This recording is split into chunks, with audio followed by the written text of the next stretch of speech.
Ini pelajaran yang baik. Ini satu dari beberapa kali kita membaca orang-orang yang ditipu lewat investasi bodong lewat online. Ini anak baik loh. Ini harus ditelepon. Hari ini juga. Dan yang telepon harus orang kuat seperti Bu S. Karena menyangkut kuliah dan lain-lain ya. Anak baik 2 tahun tidak kuliah demi adiknya bisa sekolah, membantu. Sekarang selesai kontraknya. Pasti orang yang cukup bisa diandalkan. Oke, inilah gunanya ABAM ya.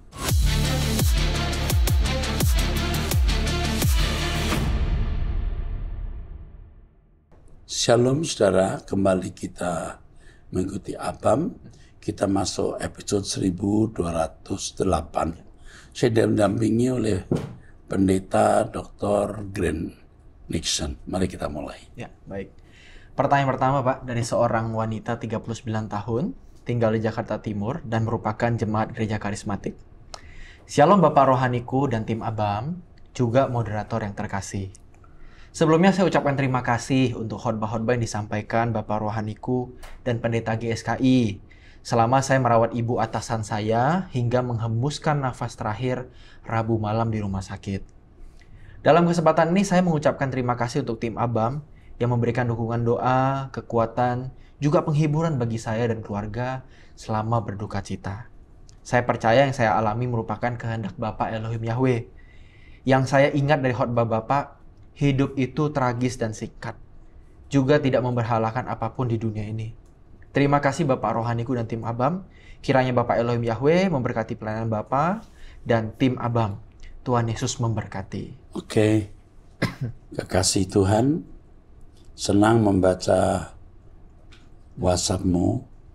Kita akan tetap bersama-sama ya, sampai Tuhan Yesus datang dan kita akan bersama-sama selalu di langit baru, bumi baru nanti. Tuhan memberkati. Ya. Selanjutnya masih ada seorang perempuan berusia 19 tahun, belum menikah dan seorang pelajar. Shalom Om Eras dan tim ABAM, semoga Om Eras dan tim sedang berada dalam keadaan yang sehat. Kali ini saya ingin membagikan sedikit kesaksian dari saya. Bulan lalu, tepatnya tanggal 8 September 2024, Om Eras datang lebih awal di sebuah gereja GSKI. Pada waktu itu, ketika Om Eras menyalami saya, Om mengajak saya mengobrol secara singkat. Om bertanya kepada saya, "Sekarang sedang kuliah di mana? Papa bekerja apa?" Saya menjawab, "Papa saya karyawan swasta, Om." Kemudian Om Eras bertanya kembali kepada saya, "Penghasilan Papa cukup?" Saya menjawab, "Cukup, Om." Lalu Om berkata kepada saya, "Kamu harus kuliah sampai lulus ya, Nak. Jangan sampai tidak tamat kuliah. Jika butuh bantuan, kamu bisa menghubungi Om Eras." Saya terharu mendengar kalimat dari Om, karena meskipun saya jarang berinteraksi langsung dengan Om, namun ketulusan hati yang Om berikan dapat saya rasakan. Kemarin, saya baru saja mendapat kabar dari Papa bahwa kontrak kerja Papa tidak diperpanjang lagi per bulan Oktober ini. Saya cukup terkejut karena Om Eras baru saja menanyakan hal yang berkaitan dengan pekerjaan dan kecukupan penghasilan Papa bulan lalu kepada saya. Namun, kami masih memiliki tabungan yang cukup untuk saya hingga lulus kuliah dan untuk makan sehari-hari. Pada kesempatan ini, saya ingin berterima kasih banyak untuk setiap firman yang telah Om Eras bawakan. Firman yang telah Om bawakan telah mengubah hidup banyak orang, termasuk saya. Saya merasa terberkati dengan setiap khotbah yang Om bawakan, karena saya bisa merasakan hadirat Allah mengalir melalui setiap perkataan yang keluar dari mulut Om Eras. Saya juga bersyukur bisa mendengar berbagai kebenaran dari Om selama bertahun-tahun ini. Mulai dari realitas tentang surga, neraka, corpus delicti, sampai monoteisme. Saya meyakini setiap pengajaran yang Om Eras ajarkan adalah benar adanya dan berasal dari Bapa di surga, karena saya merasa setiap kebenaran tersebut berimplikasi nyata dalam mengubah hidup saya. Terima kasih juga ya Om untuk setiap ketulusan hati yang Om berikan. Saya sadar bahwa banyak pekerjaan Tuhan yang besar yang berada di pundak Om, mulai dari STT, sekolah PAUD, hingga pelayanan jemaat di gereja. Meskipun tanggung jawab yang berada di pundak Om sangat besar, namun Om tidak pernah mengeluh. Om selalu berkata bahwa meskipun fisik boleh lemah, namun semangat untuk melayani Elohim Yahweh, pencipta langit dan bumi, akan selalu ada. Karena hal itu lebih luar biasa dari segala jerih lelah yang dirasakan. Beberapa kali saya melihat kondisi Om kurang fit, seperti mata merah, jalan sedikit sempoyongan, dan Om pernah berkata bahwa beberapa minggu lalu Om mengalami sesak nafas. Namun Om tetap semangat melayani Bapak sampai menutup mata nanti. Om juga selalu bersuka cita. Meskipun saya merasa banyak permasalahan yang Om hadapi. Saya menjadi ikut bersemangat melihat kerja keras dan dedikasi yang Om lakukan bagi pekerjaan Tuhan. Sehat selalu ya Om. Jika Tuhan berkenan, semoga suatu hari nanti saya juga dapat menjadi pelayan Tuhan yang melayani orang lain sekalipun dalam skala kecil. Bukan hanya di gereja, namun semoga saya juga bisa menjadi berkat bagi orang lain melalui hidup saya sehari-hari agar semakin banyak jiwa yang diselamatkan. Meskipun sekarang saya juga masih berjuang. Saya ingin ikut sepenanggungan bersama Om Eras, membawa lebih banyak jiwa bagi Tuhan, mulai dari anak-anak hingga lansia. Dan berikut, ini saya melampirkan foto saya di masa kecil berfoto bersama Om, serta foto saya kemarin bersama Om. Senang bisa bertemu dan berfoto dengan Om. Semangat selalu ya Om, salam LB3. Luar biasa ya. Ini fotonya waktu dia masih kecil, umur sekitar 7 tahun atau ya, betul nggak nih? Iya, kurang lebih. Ketika dia umur sekitar 7 tahun ya, sekarang 17 tahun ya. 19. Hebat ya Tuhan. Ini membuat semangat kita pelayanannya. Iya. Sebab hidup kita ternyata memberkati. Ya, ya saya bertanya itu tanpa tendensi. Kerja apa papa mau? Cukup nggak untuk hidup? Tahu-tahu Oktober kontraknya nggak diperpanjang ya. Tapi saya sempat berkata, kamu harus kuliah terus. Kalau ada apa-apa hubungi Om ya. Itu artinya ada di balik pernyataan itu. We love you, kami mengasihi Anda, mengasihi kamu. Kamu adalah keluarga kami. Dan kami akan terus bersama-sama, kita bersama-sama terus sampai langit baru, bumi baru. Waktu Tuhan memberkati. Teruskan. Pertanyaan selanjutnya dari pria 25 tahun, belum menikah, tinggal di Bengkulu dan merupakan jemaat gereja karismatik. Shalom Om Eras, saya mau bertanya tentang pengertian ayat-ayat Alkitab. Ada beberapa pertanyaan Om yang saya mau tanyakan. Karena pada saat membaca Alkitab, saya kurang memahami maksudnya. Pertama, apa maksud dari Matius pasal 9 ayat 14 dengan perikop hal berpuasa? Di sana ada perumpamaan kirbat anggur yang lama dan yang baru. Apa korelasinya Om? Maksudnya begini, cara berpuasa orang-orang Yahudi tidak boleh dikenakan dalam kehidupan orang Kristen. Jadi kirbat ini bicara mengenai hati atau pikiran. Firman Tuhan yang Tuhan Yesus ajarkan yang menekankan unsur batiniah tidak bisa ditampung dalam hati, pikiran, cara berpikir lama. Jebol itu. Jadi kebenaran yang Tuhan Yesus ajarkan harus ditampung dalam pikiran dan hati yang dibaharui. Jadi cara berpuasa, cara berdoa bagi umat perjanjian lama atau dalam hidup umat perjanjian lama tidak bisa dikenakan dalam kehidupan umat perjanjian baru. Satu hari kita bicara mengenai puasa. Kalau hari ini nggak cukup waktunya. Cukup ya? Oke, teruskan. Yang kedua, saya percaya apa yang Om Eras ajarkan itu benar. Salah satunya tentang ada kehidupan kekal bagi orang non-Kristen yang dapat bagian di kekekalan menjadi warga masyarakat kerajaan surga. Yang saya mau tanyakan, apa maksud dan bahasa aslinya dari Matius 10 ayat 42 yang berbunyi demikian? Dan barang siapa memberi air sejuk secangkir saja pun kepada salah seorang yang kecil ini, karena ia muridku, aku berkata kepadamu, sesungguhnya ia tidak akan kehilangan upahnya daripadanya. Karena di sana ada kalimat yang berkata, karena ia muridku. Apa maksud dari kalimat ini ya Om? Yang dimaksud Tuhan Yesus, murid itu objek atau subjeknya? Kita membaca ayat ini tidak perlu harus melihat bahasa aslinya, karena maknanya jelas. Kalau kita membaca dalam bahasa aslinya mudah, karena Pak Glenn dosen bahasa Yunani dan saya juga mengerti bahasa Yunani. Maksud ayat ini harus dilihat dari konteks waktu itu, di mana semua orang juga memusuhi Yesus dan murid-muridnya. Tetapi ada orang-orang yang ternyata masih memberi hati dan kebaikan kepada orang-orang Kristen, murid-murid Yesus. Tuhan Yesus mengatakan bahwa orang-orang yang memperlakukan orang Kristen dengan baik tetap mendapat upah. Harus disambung dengan kalimat lain. Siapa yang tidak melawan kamu adalah di pihak kamu. Di sini orang Kristen sebagai objek. Oke? Cukup. Jelas ya? Jelas. Amin. Pertanyaan terakhir. Di Matius 11 ditulis tentang Yesus dan Yohanes Pembaptis. Tuhan Yesus berkata, "Berbahagialah orang yang tidak menjadi kecewa dan menolak aku." Siapa yang dimaksud Tuhan Yesus, Om? Dan di ayat 12, di Matius 11 ayat 12, yang bunyinya demikian. Sejak tampilnya Yohanes Pembaptis hingga sekarang, kerajaan sorga diserong dan orang yang menyerongnya mencoba menguasainya. Menyerang itu didesak artinya ya. Terus? Ada yang menyerong kerajaan surga. Siapa yang dimaksudkan Tuhan Yesus, Om? Itu saja pertanyaannya. Terima kasih. Yang pertama, Yohanes Pembaptis nyaris kecewa. Karena sementara dia di penjara, Yesus di luar. Dan dia mulai curiga atau mulai suspek ya. Curiga, apakah Yesus ini yang dia tunggu atau kami menunggu yang lain? Ini memang sulit dimengerti, ternyata Yohanes sempat nyaris kecewa. Yesus berkata, kasih tahu Yohanes, orang buta melihat, ya toh? Tuli mendengar, orang mati bangkit. Berbahagialah orang yang tidak kecewa dan menolak aku. Artinya apa yang kau lakukan ini menjadi bukti bahwa aku Mesias itu. Jangan menunggu yang lain.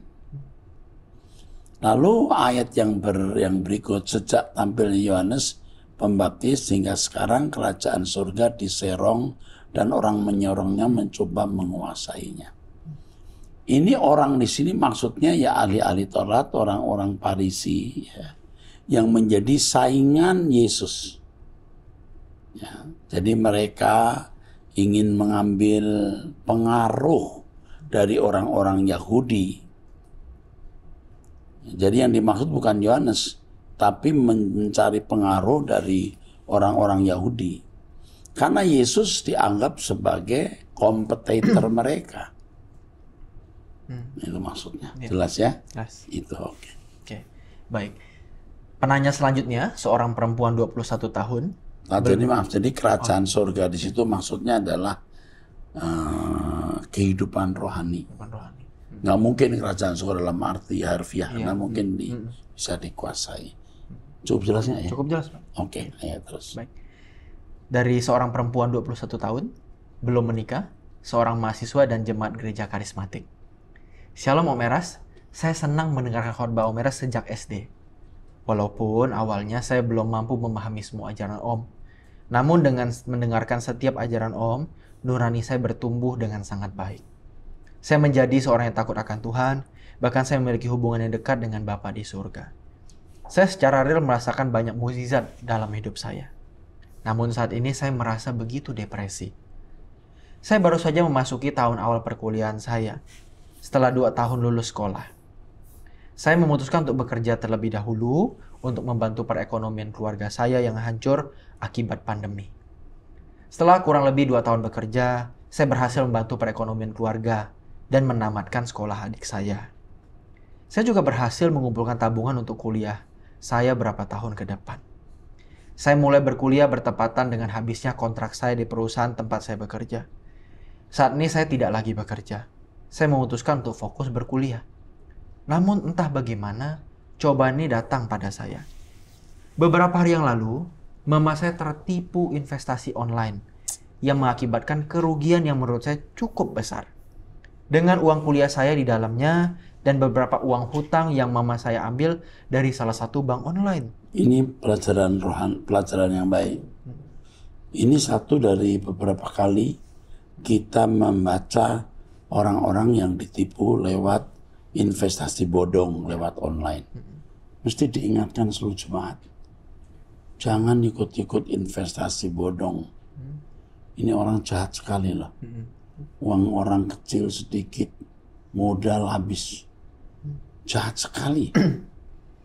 Tidak mungkin tidak ada neraka untuk orang-orang seperti ini. Oke. Sebelumnya saya sudah memperingatkan mama dengan keras bahwa investasi bukan untuk keluarga yang masih berkekurangan seperti kami. Saya benar-benar tidak karuan. Saat mendengarnya, saya sangat tidak ingin pulang ke rumah. Saya turun naik transportasi umum, busway, berapa kali karena saya begitu tidak ingin pulang. Namun akhirnya saya pulang, karena saya mengkhawatirkan mama saya.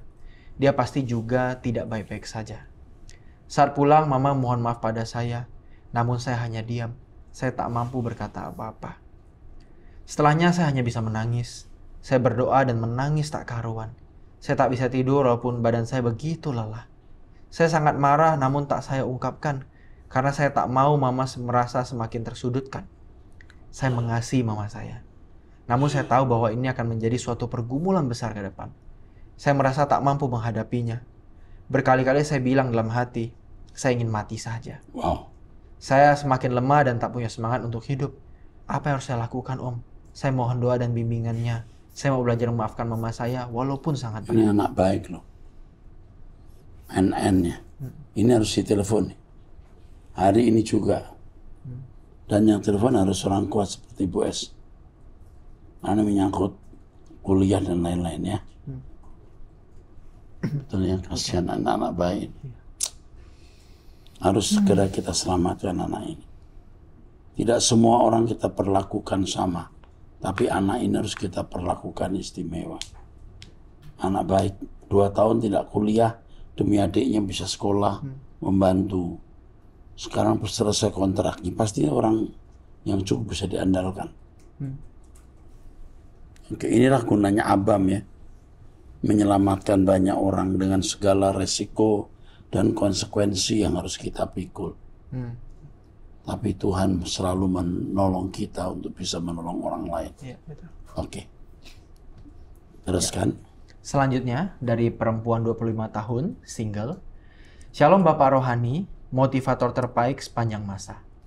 Sebelumnya terima kasih Pak untuk semua renungannya. Sungguh sangat-sangat menabrak setiap daging saya. Tapi melalui ini semua, saya belajar untuk terus berjuang. Pak, saya mau bertanya terkait ada 2 hal. Pertama, bagaimana Pak saya bisa terlepas dari dosa kepahitan? Jujur, sangat sulit saya melepaskan dosa ini, Pak. Kamu harus tahu yang bisa melepaskan itu dirimu sendiri. Kalau kamu mau lepas, bisa. Kalau kamu tidak mau lepas juga bisa. Ingat bahwa kepahitan tidak ada untungnya sama sekali. Melepaskan pengampunan. Tidak ada ruginya, tapi malah bermanfaat. Lepaskan pengampunan. Ingat bahwa dosa kita kepada Tuhan lebih besar dari kesalahan orang terhadap kita. Kamu pahit, bisa karena kamu merasa terlukai, bisa karena kamu merasa bahwa keinginan kamu tidak dipenuhi. Orang kepahitan itu sebenarnya orang yang egosentris. Dan orang egosentris itu membunuh dirinya sendiri. Kamu punya kemampuan untuk melepaskan. Saya juga pernah tentunya, semua kita pernah mengalami kepahitan. Kesembuhan berasal dari diri kita sendiri. Kalau Anda mau tidak pahit bisa, aku tidak mau pahit. Tidak ada orang yang bisa melarang saya untuk mengampuni orang. Betul nggak? Betul. Dan nggak ada orang yang bisa memaksa saya tidak pahit, tidak kepahitan. Kamu bisa tidak mengalami kepahitan, nak. Tuhan berkati. Kedua, bagaimana cara agar saya bisa mengampuni orang menyakiti saya dan menghancurkan hidup saya? Karena sangat sulit bagi saya, Pak. Terima kasih. Saya belum membaca kalimat berikut ini. Pasti soal mengampuni. Rasanya kamu ini mengalami kepahitan dari seseorang yang mengkhianati cintamu. Saya ingatkan masih banyak pria lain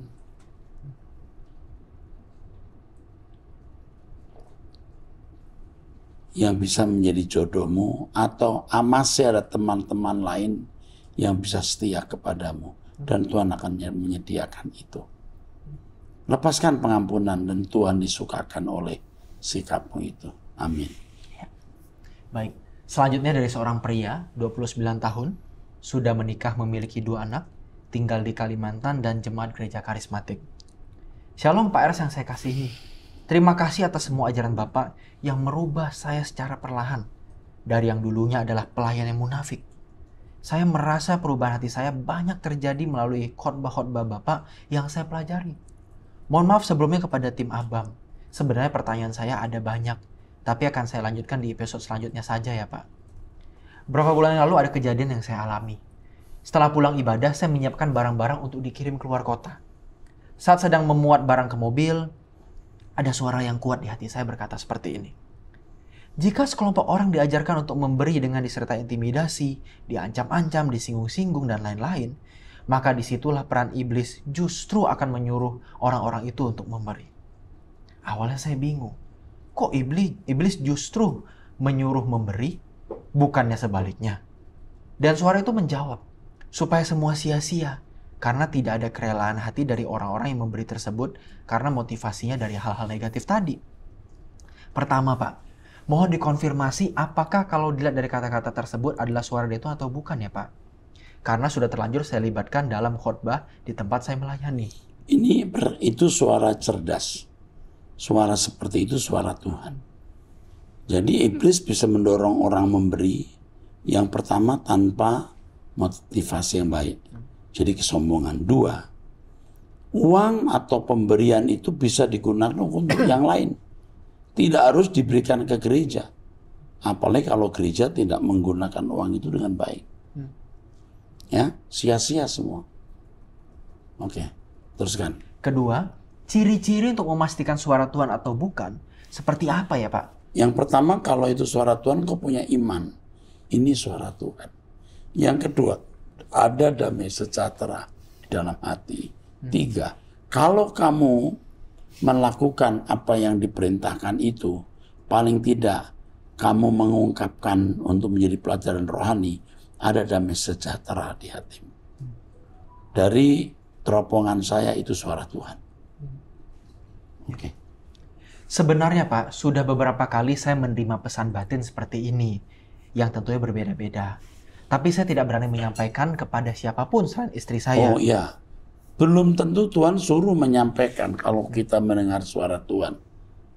Oke. Tapi dia hanya bisa jadi pendengar saja tanpa bisa mengerti juga.